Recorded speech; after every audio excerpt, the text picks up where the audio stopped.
একসময় গ্রাম বাংলার মাঠ মানেই ছিল ঘোড়ার টকবক শব্দ, ঢোলের তালে দর্শকদের উল্লাস আর সাহসী ঘোড়সওয়ারদের দৌড়। এই দৃশ্য ছিল গ্রামের মানুষের আনন্দ ও ঐতিহ্যের বড় অংশ।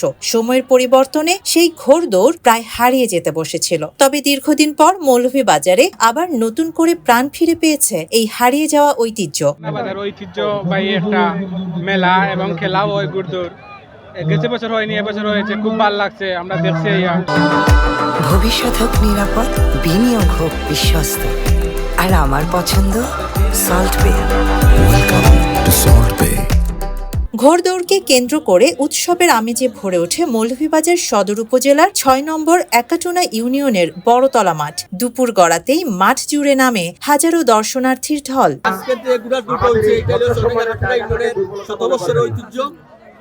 প্রায় ১০০ বছর ধরে এই ঘোড়াদৌড়ে বর্তমান মাঠ একাটুনা ইউনিয়নের কর্তৃক আয়োজিত হয়। প্রত্যেক বছর সেটা আনন্দ আমরা দেই।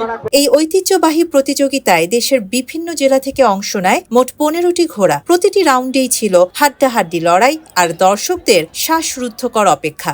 থেকে ঘোড়াদৌড় দেখতে আসছি, আমার খুব ভালো লাগছে। একটা ঘোড়াদৌড় গত বছর হয়নি, সেই জন্য এই বছর হয়েছে। আমরা আলহামদুলিল্লাহ অনেক সুন্দরভাবে শৃঙ্খলাভাবে দেখতে পেরেছি। আমার খুব ভালো লাগছে। ঢোলের তালে তালে ঘোড়ার দৌড় আর টকবক শব্দে মুখর হয়ে ওঠে পুরো এলাকা। শিশু থেকে শুরু করে বৃদ্ধ সব বয়সী মানুষের উপস্থিতিতে বড়তলা মাঠ পরিণত হয় এক বিশাল মিলন মেলায়। আমি চাপাই থেকে এসেছি, 3টা ঘোড়া নিয়ে এসেছি। আমি এই রেসে অংশগ্রহণ করেছি, আমার খুব ভালো লেগেছে। আমি সোনাগাড়ি 2টা ঘোড়া নিয়ে এসেছি, আমার এটা ফার্স্ট হয়েছে, আলহামদুলিল্লাহ অনেক খুশি। আমরা সোনাগাড়ি থেকে এসেছি 2টা ঘোড়া নিয়ে, একটা সোনাগাড়ি হাট আর একটা হচ্ছে তোমার আর্মি সেনা।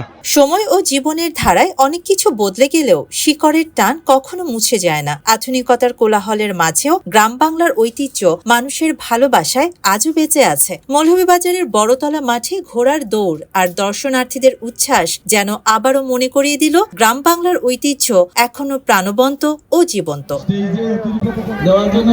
শাহানা জাহান, নয়াদিগন্ত।